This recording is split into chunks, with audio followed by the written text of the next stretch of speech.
Hello everyone, once again welcome back to our channel. This is Dr. Mayank and I welcome you back to my channel for the new notification for the PhD admission in another autonomous institute of the Biotechnology Department of Biotechnology, Ministry of Science and Technology, Government of India. So the name is the National Institute of Animal Biotechnology. So PhD admission का नोटिफिकेशन देखते हैं. What are the guidelines, because these are very important before applying for any application. अगर guidelines clear नहीं है, अपने field से related नहीं है, अपने से इंटरेस्टेड नहीं है, एलिजिबिलिटी नहीं मैच कर रही है, then there is no need to check this form. But these are the autonomous institute and I'm telling you the best place for only research. No academic work, nothing else. You will get the fellowship, you will get the external funding. आप कहीं project apply करोगे, आप किसी award के लिए apply करोगे, definitely आपको मिलेगा as compared to the state university और सेंट्रल यूनिवर्सिटी.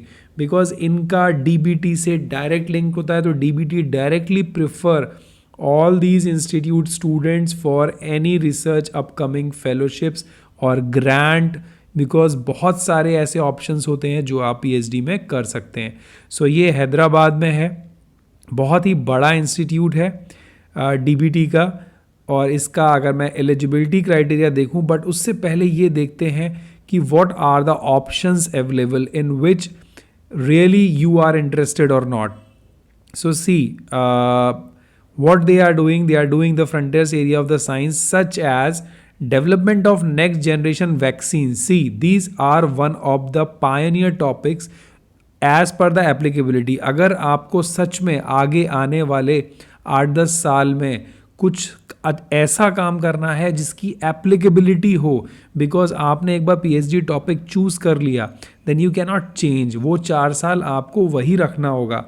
और ये सब जो टॉपिक्स हैं, next generation vaccines, now you can not imagine, अभी लोग वैक्सीन्स पे भी काम करना नहीं सीखे हैं, but they are doing next generation vaccines, immunology, genetics, genomics, gene and protein engineering, host pathogen interaction, pathogenomics, disease diagnostic. देखिए यही चीज़ का अब आगे आने वाला टाइम है जिसकी वैल्यू होगी. जो लोग कर रहे होंगे वो कहीं भी एब्जॉर्ब हो जाएंगे जब जॉब्स निकलेंगी.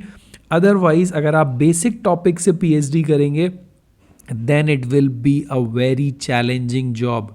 ना आपको पोस्ट डॉग मिलेगा और ना इंडिया में कोई कॉमनली ट्रीट हो जाएंगे. So choose some topic, choose some place which are really doing some novel work. So now you can see bioinformatics, drug delivery platforms, nutrition, reproductive biotechnology, stem cell, gene editing, transgenic technology for the humanized mouse model, farm animal zoonosis and One Health. Now these are the pioneer topics. इसको करने के, इनमें से कुछ भी करने के बाद you will be the best candidate for the PhD for any position, I can say.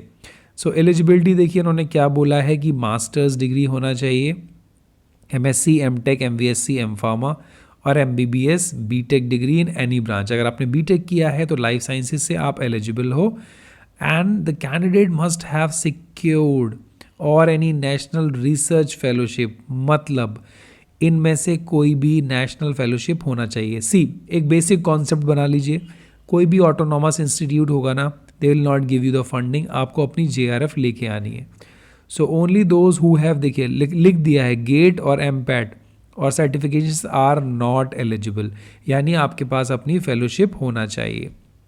सो जो भी इंटरेस्टेड कैंडिडेट्स हैं जिनके पास फेलोशिप है, मैं हाईली रिकमेंड करूँगा इस इंस्टीट्यूशन को कि अपना फॉर्म अप्लाई करिए अगर आप सीरियसली करना चाहते हैं. सॉफ्ट कॉपीज़ आपको सब अपलोड करना है और उसके बाद फॉर्म सबमिट हो जाएगा. एप्लीकेशन पोर्टल क्लोज्ड हो जाएंगे 11-12 यानी 11 दिसंबर को. और सिलेक्शन क्राइटेरिया क्या है? सबसे बेस्ट पार्ट ये है कि सिलेक्शन क्राइटेरिया आपका डायरेक्ट इंटरव्यू है, वो भी वीडियो यानी ऑनलाइन इंटरव्यू है. आपको हैदराबाद जाने की ज़रूरत बिल्कुल भी नहीं है, which can be scheduled on 22 और 23 दिसंबर, यानी इसी महीने हो जाएगा. So be ready for any rounds, maybe 2 दिन तक आपका इंटरव्यू हो सकता है, but that should be online. So this is one of the best part.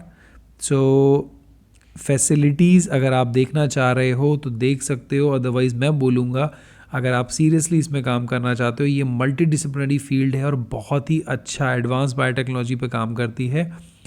Campus life भी इन्होंने दे रखा है, हॉस्टल है, कैंटीन है, आप आराम से वहाँ पे हॉस्टल ले सकते हैं, वो भी नॉमिनल चार्जेस में.